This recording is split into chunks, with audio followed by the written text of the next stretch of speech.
Hello viewers, welcome to সৃষ্টি শিক্ষালো। চাকরিহারা যোগ্য শিক্ষক শিক্ষিকাদের নিয়ে নয়া ভাবনা রাজ্য সরকারের, তা নিয়ে বিস্তারিত আলোচনা করব। তার আগে যারা আমাদের চ্যানেল নতুন, চ্যানেলটি অবশ্যই সাবস্ক্রাইব করে দিন আর ভিডিওটি বন্ধু বান্ধবদের মধ্যে শেয়ার করে দিন। চলুন দেখে নেওয়া যাক। আজকে আনন্দবাজার পত্রিকাতে একটি খবর বেরিয়েছে, পার্শ্ব শিক্ষকদের নিয়ে নয়া ভাবনা চর্চায় চাকরিহারারা। চলুন কি বলা আছে এটাতে, প্রতিবেদন দেখে নিন। সুপ্রিম কোর্টের রায়ের পর মুখ্যমন্ত্রী মমতা বন্দ্যোপাধ্যায় ঘোষণা করেছেন, আমি বেঁচে থাকতে কারো চাকরি যেতে দেব না। নেতাজি ইনডোর স্টেডিয়ামে চাকরিহারা শিক্ষক ও শিক্ষাকর্মীদের সঙ্গে বৈঠকেও তিনি আশ্বাস দিয়েছেন, যোগ্য প্রার্থীদের চাকরি বিষয়টি তার সরকার দেখবে।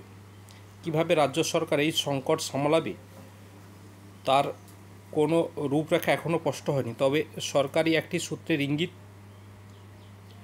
বিকল্প পরিকল্পনা নিয়ে চিন্তাভাবনা শুরু হয়েছে। রাজ্য প্রশাসনের এক শীর্ষস্তরের কর্তা সেই ভাবনার কথা জানিয়েছেন, তবে অত্যন্ত স্পর্শকাতর এই বিষয়ে কেউ কোথাও মুখ খুলছেন না। মুখ্যমন্ত্রীর নির্দেশও তেমনই। সরকারি সূত্রের খবর, রাজ্যের শিক্ষা দপ্তর থেকে ফাইল পাঠানো হয়েছে অর্থ দপ্তরের কাছে।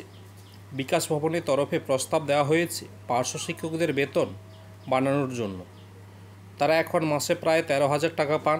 সেই বেতন 3 গুণ বাড়ানোর প্রস্তাব আপাতত অর্থ দপ্তরের বিবেচনাধীন।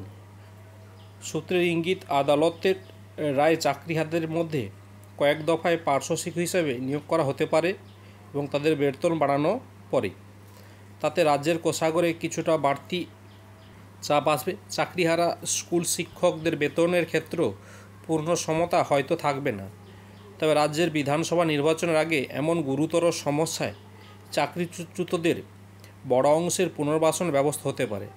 তবে পদক্ষেপ চূড়ান্ত করার আগে সুপ্রিম কোর্টের রায়ের ব্যাখ্যা চেয়ে দায়ের হওয়া আবেদনের পরিণতি রাজ্য সরকার দেখে নিতে চাইবে বলে সরকারি সূত্রের ইঙ্গিত। পার্শ্ব শিক্ষকদের নিয়ে ভাবনার আর্থিক দিক নিয়েও অর্থ ও শিক্ষা দপ্তরের মধ্যে প্রশাসনিক আলোচনা হয়েছে, যদিও অর্থ সচিব প্রভাত কুমার মিশ্র বা শিক্ষা সচিব বিনোদ কুমার কেউই এ নিয়ে প্রকাশ্যে মুখ খোলেননি।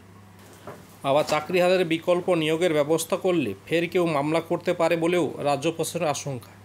এই বিষয়টি নিয়ে আইনি দপ্তরের কাছে বিশদ মতামত চাওয়া হয়েছে। রাজ্য মন্ত্রিসভার বৈঠক মঙ্গলবারই মুখ্য সচিব মনোজ পন্তের তত্ত্বাবধানে আইন বিষয়ক একটি কমিটি গড়ার নির্দেশ দিয়েছেন মুখ্যমন্ত্রী।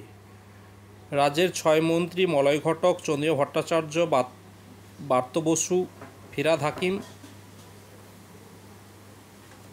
অরূপ বিশ্বাস, শশী পাঁজা সেই কমিটিতে রাখা হয়েছে। সূত্রের খবর, চাকরিহারা শিক্ষকদের বিকল্প নিয়োগ সংক্রান্ত পরিকল্পনা আলোচনা হয় বিষয়ে।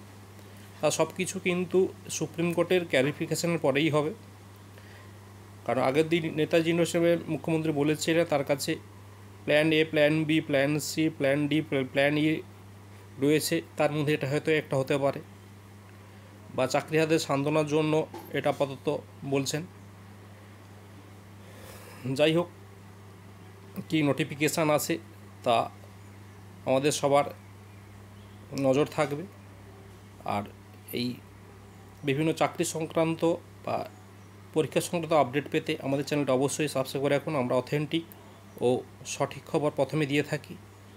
আজকে এ পর্যন্ত, ফিরছি পরবর্তী কোনো আপডেট নিয়ে।